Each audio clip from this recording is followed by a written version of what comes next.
मूलांक तो आजकल सालों का, वर्षों का, सबका निकाल रहे कि ये वर्ष 9 का है। तो इसके बारे में अगर आप थोड़ी जानकारी दें कि मूलांक 1 से लेकर 9 तक कुछ विशेषताएं हो गई हर मूलांक की या कुछ। देखिए 1 से 9 तक के सभी मूलांक हैं और मूलांक गणना में यानी अंक ज्योतिष गणना में शून्य का स्थान नहीं है और कोई भी डबल डिजिट नहीं है। जब हम अपने जन्म की गणना करते हैं, जिस तिथि पर हम जन्मे हुए हैं उसका जो सम है, यानी अगर 1 से 9 तक है तो वह 1 से 9 तक का मूलांक बन गया। जैसे ही 10 तारीख के पहुंचेगा तो 1 + 0 = 1 हो जाएगा। फिर से एक पुनः जो है चक्र ले लेगा और इन 9 मूलांकों का अलग अलग ग्रह स्वामित्व करते हैं, उसी के आधार पर होता है। अगर देखा जाए 1 का मूलांक सूर्य का है, स्वाभिमानी होंगे, जो है अपने स्वाभिमान के लिए इनका एफर्ट्स रहेगा, झुकना नहीं पसंद करेंगे। इसी प्रकार से 2 का मूलांक है, विशेष रूप से यह चंद्रमा का मूलांक है। चंद्रमा के मूलांक के लिए देखा जाता है कि विशेष रूप से यह थोड़ा सा चंचल होते हैं, स्थिरता नहीं होती है, बहुत ज़्यादा जॉली माइंडेड होते हैं, हर क्षण को जीने में विश्वास रखते हैं। इसी प्रकार से अगर दिशा जी देखा जाएगा 3 का मूलांक है, 3 का मूलांक गुरु का मूलांक आ जाता है। यह लोग ज्ञान अर्जित करने में और अपने ऊपर कई जगहों पर, जैसे गुरु अभी वर्तमान में अतिचारी है, जितने भी 3 के मूलांक होंगे उनके अंदर एक अहम भावना आएगी। यानी जब गुरु का मूलांक होते हुए उनको अपनी विद्या पर अभिमान होता है, वह हमेशा किसी भी बात पर इजीली ट्रस्ट नहीं करते हैं जब तक वह खुद सेल्फ सेटिस्फाइड ना हो जाएं। अब इसी प्रकार से अगर चर्चा किया जाए, जो 4 का मूलांक है वह राहु का मूलांक है, राहु प्रधान मूलांक है। राहु प्रधान मूलांक में विशेष रूप से अगर देखा जाए तो यहाँ पर थोड़ा सा इनके अंदर भ्रम की स्थिति रहती है, सडन एंगर रहता है। इसी प्रकार से 5 के मूलांक का स्थान आता है। 5 का मूलांक जो है अतिशय जो है क्लेवर माइंड होते हैं, तीव्र बुद्धि होते हैं और बड़े जो है यह जवाब देने में बहुत क्विक रिस्पॉन्ड करते हैं। हर प्रश्न, हर शब्द का जवाब इनके पास होता है, लगेगा जैसे कितने पढ़े लिखे हैं और हर समाज को यह डील कर लेते हैं। अगर ये बच्चे में बैठेंगे तो बच्चा बन जाएंगे, बुजुर्गों में बैठेंगे तो बुढ़े की तरह एकदम से वही मेच्योरिटी आ जाएगी। इसी प्रकार से 6 का मूलांक, 6 का मूलांक शुक्र का मूलांक है, अतिशय शुभकारी मूलांक है। लेविश लाइफ, लग्जरी लाइफ, गाड़ियों से प्यार, जो है भौतिकता से प्यार, जो है अच्छे कपड़े, अच्छी गाड़ी होना, अच्छा मकान होना, इनका सपना होता है। और कई बार अगर शुक्र पीड़ित होता है इनकी कुंडलियों में तो यही ऐसे लोग हैं जो कर्ज लेकर के भी अच्छे अपने लग्जरी लाइफ को जीने में विश्वास रखते हैं। तो ऐसे आपने कई लोगों को अगर आप रिसर्च करेंगी, डेट ऑफ बर्थ देख लीजिएगा, तो वह लोग लोन पे मोबाइल ले लेंगे, तो वह फाइनेंस करा करके क्रेडिट कार्ड से ही कपड़े खरीदना शुरू कर देंगे और एक समय ऐसा आएगा कि उनको भरने में ही दिक्कत आ जाएगी। इसी प्रकार से 7 का मूलांक केतु प्रधान है, केतु का स्वामित्व आता है। 7 के मूलांक के लोग या तो बहुत धार्मिक होंगे या तो एकदम से धर्म विरोधी होंगे, न्यूट्रल होंगे। ठीक है, केतु का मूलांक आकस्मिक धन लाभ कराता है। अगर किसी का शुभतापूर्ण उसका केतु बैठा हुआ है, ललाट, मस्तक, फोरहेड अगर केतु प्रधान है तो वह अचानक से यानी लाइजनिंग में, सरकार से जुड़े हुए कार्य या फिर कहीं ना कहीं धर्म पद पर जाकर के, धर्म गुरु या फिर ज्योतिष का भी कारक केतु है, ज्योतिष विद्या का कारक है गुरु के साथ, तो ऐसे लोग इस तरह से दिशा में जाते हैं। 8 का मूलांक शनि प्रधान है। आपको पता है शनि प्रधान लोग जो हैं थोड़ा सा हठी होते हैं। अब जैसे हमारा 8 अगस्त का जन्म है, आप देखिए मुझे कई लोग शिकायत करते हैं दिशा जी, इस पूरे मीडिया में भी, कि आप कई जगहों पर एकदम से हट कर लेते हैं कि नहीं करना तो नहीं करना। हमेशा शनि का मूलांक हट देगा और ग्रोथ जो है वह देने में देरी कराएगा, आपको दिशा लेने में देरी कराएगा, यानी किस दिशा में हमें बढ़ना है उसमें निर्णय लेने में देरी कराएगा। यही एक कारण है कि एक लंबे समय तक मीडिया क्षेत्र में मैं रहा, उसके बाद ज्योतिष आते हुए भी ज्योतिष को नहीं मैं अपना रहा था और फिर ज्योतिष को अपना करके यहाँ सम्मान दिया। तो शनि का मूलांक जो है धीरे विलंब करा करके देता है और धीरे धीरे देता है, इसको कभी क्विक नहीं लिया जा सकता। और 9 का मूलांक खूब आजकल हंगामा मचा हुआ है, 9 का मूलांक है, तो 9 का मूलांक जो है वह मंगल प्रधान है। थोड़ा सा अभिमानी होता है व्यक्ति, वह झुकना नहीं पसंद करेगा, थोड़ा सा सडन एंगर भी इसके अंदर होता है। अपना क्रोध जो है कई बार इनको खुद को नुकसान करता है, ये एक्सप्रेस नहीं कर पाते हैं तो इनको खुद को हार्म करता है। अक्सर आपने देखा होगा जिसका मंगल पीड़ित होगा, षष्टम या अष्टम में होगा, ऐसे लोग खुद को हार्म कर लेते हैं। कुछ लोग ऐसे हैं जो क्रोध आने पर अपने आप को ही शारीरिक रूप से हार्म करते हैं या अपने अंदर ही घुटते घुटते वह डिप्रेशन की तरफ बढ़ जाते हैं। तो ऐसी अवस्था में निर्धारित करता है कि मूलांक कौन सा है और साथ ही साथ उसके जो है, अब मूलांक से कैसे देखेंगे, मूलांक से देखा जाता है उस समय, जैसे अब 9 का मूलांक जिसका है वह इस समय मंगल नीच का चल रहा था 20 अक्टूबर से ही लेकर के, तो जाहिर सी बात है उसको तनाव देंगे ही देंगे, क्योंकि बल का कारक है, उसका मूलांक है, मूलांक का स्वामी मंगल है, यानी आपका स्वामी ही मंगल है, और अगर आपका स्वामी ही पीड़ित है तो दैट मीन्स कि आपके अंदर पावर की कमी होगी, जो है आपके अंदर जो है विश्वास की कमी होगी। तो ऐसी अवस्था में इसीलिए कुछ लोग जो है कह रहे हैं कि मंगल का मूलांक है, ये दिक्कत होगी। किसी भी मूलांक के लिए यह वर्ष डरने की नहीं है, धैर्य से काम लीजिए, अपने ईश्वर के प्रति जो है समर्पित रहिए, अपने कर्म के प्रति समर्पित रहिए। दिशा देखिए, एक बहुत बड़ी बात मैं कहता हूँ, इकलौता मैं ज्योतिषी हूँ, लोग कहते हैं कि कर्म करो कर्म करो, अरे भाई कर्म तो कसाई भी कर रहा है, मारने का भी कर्म कर रहा है। कर्म ऐसा करो जो आपके कर्तव्यों को पूर्णता दे रहा हो, और कर्तव्य का निर्धारण जो होता है वह आपके धर्म से होता है। धर्म क्या है आपका? मानवता। कोई हिंदू धर्म नहीं है, कोई और अन्य धर्म नहीं है, मानवता ही धर्म है। हमारा शास्त्र भी साफ साफ कहता है कि अगर किसी से द्वेष भावना ये सब आप त्याग देते हैं तभी ईश्वर आपको मिलते हैं। तो ऐसी अवस्था में जब आप द्वेष भावना त्याग करके सभी के लिए प्रेम पूर्ण समर्पण रखेंगे तो वही मानवता धर्म है। और ऐसी अवस्था में जब अपने कर्तव्य का निर्वहन करते हुए धर्म का पालन करेंगे आप, तो ही आपको लक्ष्य प्राप्ति होगी। दिशा जी सर, अभी आपने जैसे मूलांक बताया, तो एक शब्द हमने और सुना है, वह भाग्यांक जी। तो आप मूलांक और भाग्यांक के बीच का अंतर और किस तरीके से ये एक व्यक्ति की जिंदगी में प्रभाव डालते हैं, या क्या क्या प्रभाव रहता है एक मूलांक, अगर किसी व्यक्ति का मूलांक और भाग्यांक की जब ड्राइवर और कंडक्टर कहते हैं जी, तो क्या क्या कॉम्बिनेशंस रहते हैं वो थोड़ा बताइए। देखिए, सेम यही भाग्यांक भी है, 1 से 9 तक भाग्यांक भी होता है, लेकिन भाग्यांक की गणना ऐसे है। मूलांक क्या है? मूलांक सिर्फ जन्म का तिथि है, यानी किस तिथि में आपका जन्म हुआ है। अब ऐसे तो बहुत सारे लोग आए होंगे, अब भाग्यांक का क्योंकि मूलांक से ही सामान्यतः गणना नहीं की जा सकती। ये बहुत अच्छा प्रश्न आपने किया है।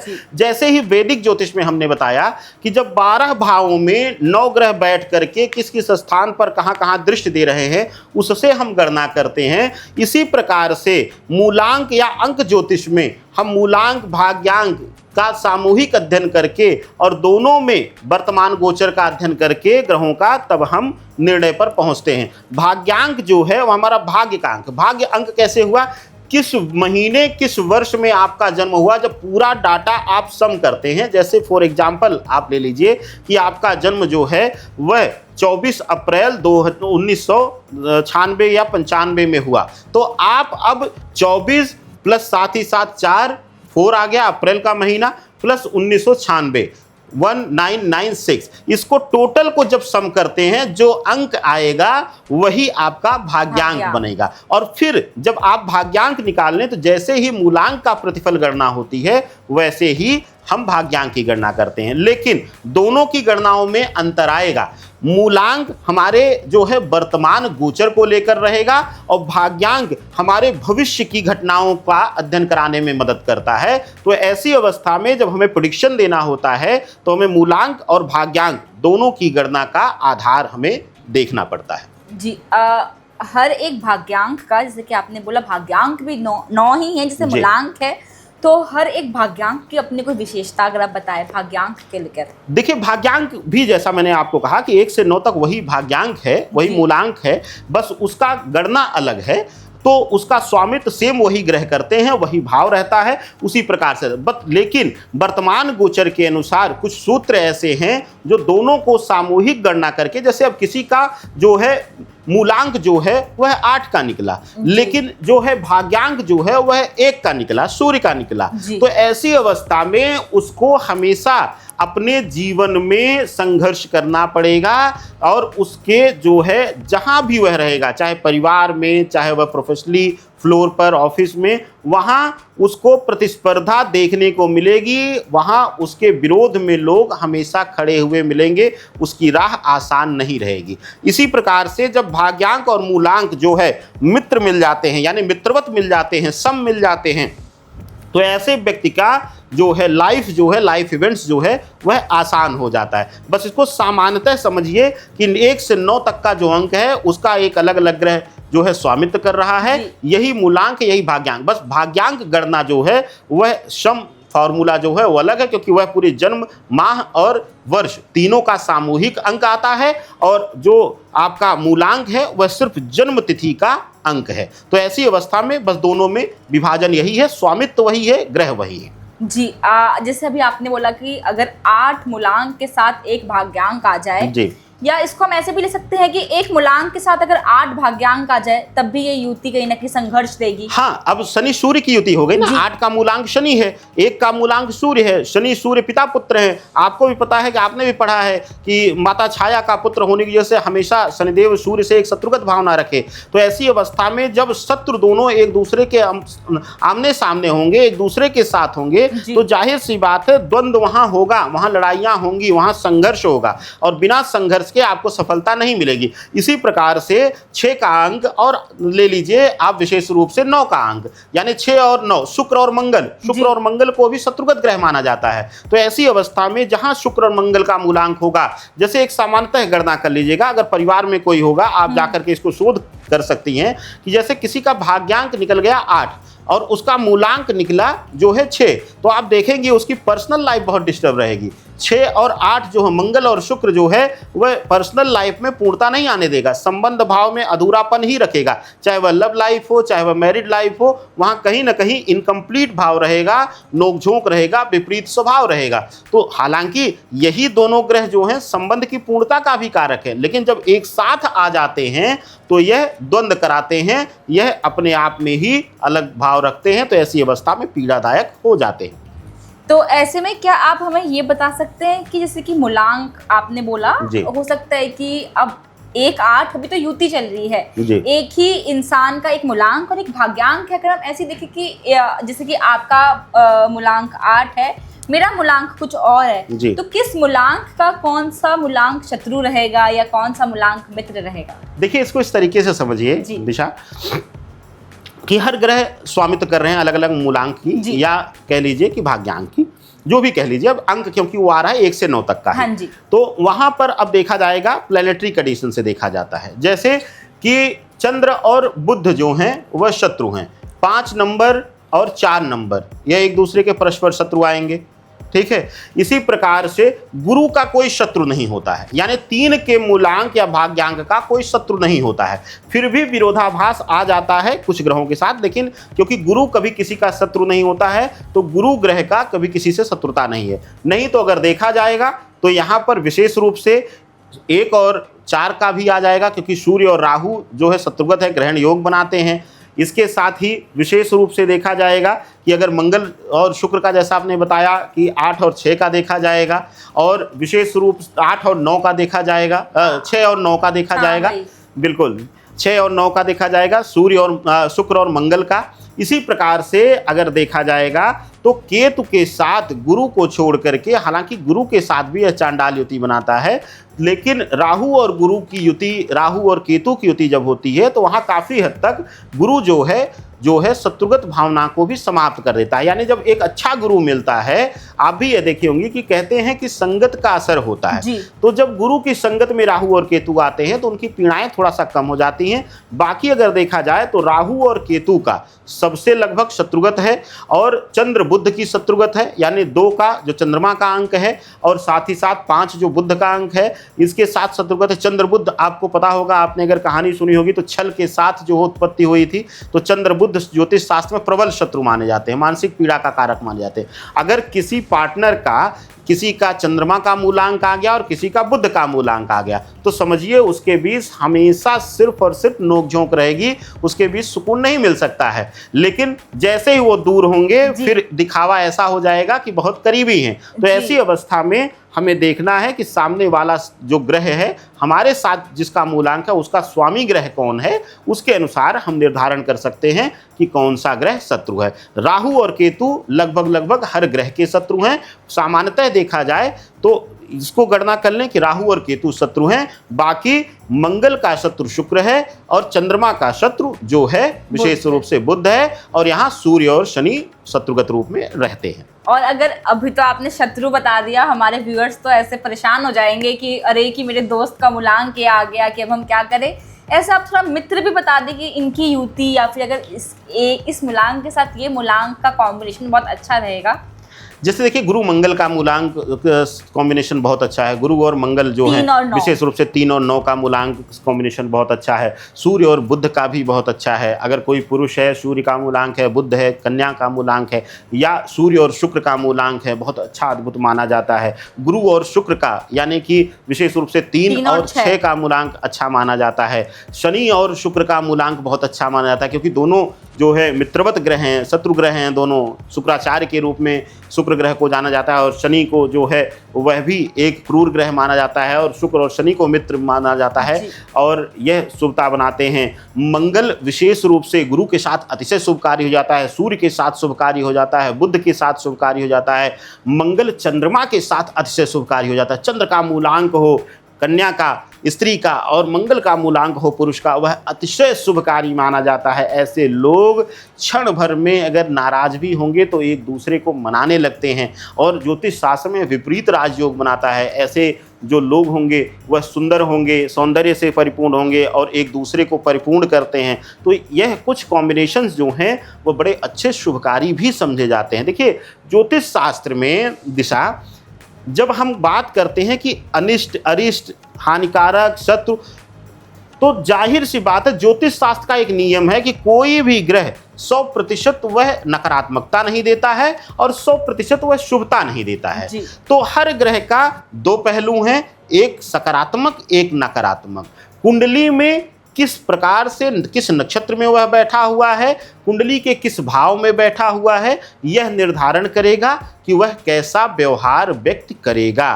तो इसलिए कोई भी एक गणना जो है वह पूर्ण रूप से सत्यता को प्रमाणित नहीं कर सकती, यानी कि उसके व्यवहार को प्रमाणित नहीं कर सकती। जी आपने अब कुछ मित्र ग्रह बताकर तो हमारे व्यूअर्स को खुश कर ही दिया होगा। अब आगे बढ़ते हैं। आपने स्टार्टिंग में कहा था कि कुंडली है, जैसे कि कुंडली में 12 भाव होते हैं या 12 घर होते हैं जी। तो अगर आप हर घर की एक विशेषता बता दें कि क्या रिप्रेजेंट करता है हर घर। देखिए बड़ा लंबा मुझे लगता है खिंच जाएगा और गला खराब है, लेकिन फिर भी मैं प्रयास करता हूँ दिशा। देखिए प्रथम घर जो है जिसको हम लग्न कहते हैं, लग्न जो है हमारा हम स्वयं होते हैं, यानी कि जिसका लग्न जो है वह मंगल का हो, यानी कि मेष राशि का होगा, मेष लग्न आएगा। जैसे पहला अंक जिस पे लिखा हुआ आएगा वह जो है अच्छी कदकाठी का होगा, सौंदर्य अच्छा होगा, शरीर अच्छा होगा। इसी तरीके से वृषभ राशि शुक्र की प्रधान राशि है, वह भी सौंदर्य के साथ साथ जो है उसके अंदर एक शारीरिक कांतिकाया होगी। तीसरा जो है यह विशेष रूप से मिथुन राशि है। मिथुन राशि का जो है थोड़ा सा, या कन्या का जो है, बुध का जो स्वामित्व वाली ये 2 राशियां हैं, इसके जो कदकाठी के लोगों में थोड़ा सा हाइट कम होगी। लेकिन अगर आप देखें 12 भावों का गणना, अब ये तो मैंने जो बताया ये अगर यह लग्न आते हैं तो इस प्रकार से हम देख लेंगे। लेकिन अगर हम 12 भावों को देखें तो लग्न जो होता है वह हमारे स्वयं को दर्शाता है कि हम कैसे होंगे, हमारा शरीर कैसा है, ठीक है। द्वितीय भाव हमारे कुटुंब भाव, परिवार भाव को दर्शाता है, भाई बहनों को दर्शाता है। तृतीय भाव पराक्रम को दर्शाता है, इसमें माता पिता, प्रेमी प्रेमिका या अपने जीवन में पराक्रम को देखा। पराक्रम क्या है? शक्ति है। तीसरे भाव में शक्ति कैसे होती है? जब हम नए शिशु होते हैं तो हमारे पराक्रम हमारे माता पिता हैं, अबोध हैं तो हमारे माता पिता हैं। जब हम बढ़ते हैं तो हमारा पराक्रम, हमारा ज्ञान हो जाता है, हमारे गुरु हो जाते हैं। तो ऐसी अवस्था में उसी से हम देखते हैं कि हमारे जीवन में जब हम गोचर से गणना करते हैं तो इसी से अंदाजा लगाते हैं उस घर में कौन सा ग्रह बैठा है तीसरे भाव में, तो उससे हम गणना कर लेते हैं कि यह गलत संगत में है या गलत टीचर के संगत में है, या माता से गलत गाइडेंस मिल रहा है या पिता से गलत गाइडेंस मिल रहा है। चतुर्थ भाव हमारे मातृभाव का है, जमीन भाव के सुख का है। इसी प्रकार से पंचम भाव हमारे संतान सुख, हमारे भविष्य की सुख के लेकर के है। छठा भाव जो होता है जिसको षष्ठम भाव कहते हैं वह ज्ञात अज्ञात शत्रु का भाव है, जो है वहाँ से हम ज्ञात अज्ञात शत्रु भाव देते हैं। क्यों? सबसे पहला अज्ञात शत्रु कौन है दिशा? हमारे शरीर का रोग, तो वहाँ से रोग देखा जाता है, रोग पीड़ा देखी जाती है, शत्रु देखा जाता है। सातवां भाव हमारा लाइफ पार्टनर का है, मैरिड लाइफ का है। और साथ ही साथ जब हम व्यवसाय करने जाते हैं, बिजनेस करने जाते हैं, तो वहाँ हमारा पार्टनर कैसा हो यह भी सप्तम भाव से ही देखा जाता है। तो सातवां भाव मैरिड लाइफ का और साथ ही साथ व्यापार पार्टनर का, या जहाँ भी पार्टनरशिप देखने को देखी जाएगी। तो ऐसी अवस्था में अष्टम भाव जो है लोग पीड़ित कहते हैं। हालांकि यह मृत्यु का, आकस्मिक मृत्यु का भाव है, लेकिन आकस्मिक घटनाओं का भी कारक कहा जाता है 8वें भाव को। आकस्मिक घटनाओं में आकस्मिक लाभ भी कई बार दे देता है अगर शुभ ग्रह की दृष्टि इस भाव पर रहती है।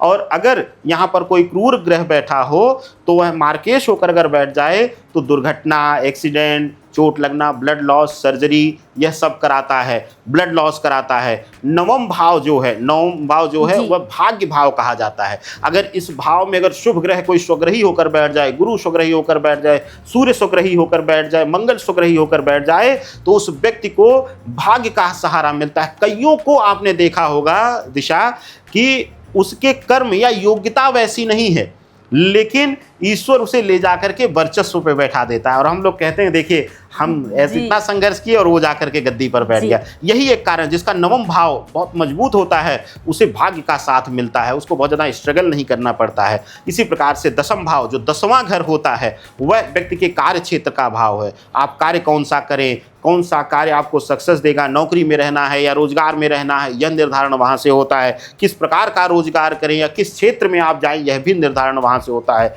11वां भाव हमारा लाभ भाव है, यानी कि हम धन संजोएंगे या नहीं, क्योंकि कमाते बहुत सारे लोग हैं लेकिन संजो कम पाते हैं, बहुत सजगता से उसको सजा करके रख बहुत कम लोग पाते हैं। तो ऐसी अवस्था में 11वां भाव, 11वां घर हमें दिखाता है हमारा आर्थिक भाव, और 12वां घर जो है हमारे मोक्ष का भाव है, हमारे अंतिम क्षण का भाव है, हमारा अंतिम जीवन का पड़ाव कैसा होगा इसको देखा जाता है। और बहुत सारी घटनाएं जो हैं इससे देखी जाती है। अब ये तो हो गया इन भाव का। अब इसी के साथ किन भाव में, किस घर में बैठ के कौन सा ग्रह किस घर पर दृष्टि दे रहा है, वह सारी बातें जो हैं, वही मैंने कहा ना कि अब यहाँ से अलजेब्रा का फॉर्मूला लागू हो जाएगा। तो आपको किस विषय की जानकारी चाहिए वह फॉर्मूला लगा करके वहाँ से गणित के अनुसार आप निकालेंगे कि किस विषय पर क्या वहाँ पर घटना होने वाली है। जी, आपने बहुत सरल शब्दों में 12 के 12 ग्रहों के बारे में, 12 के 12 भावों के बारे में बता दिया है जी।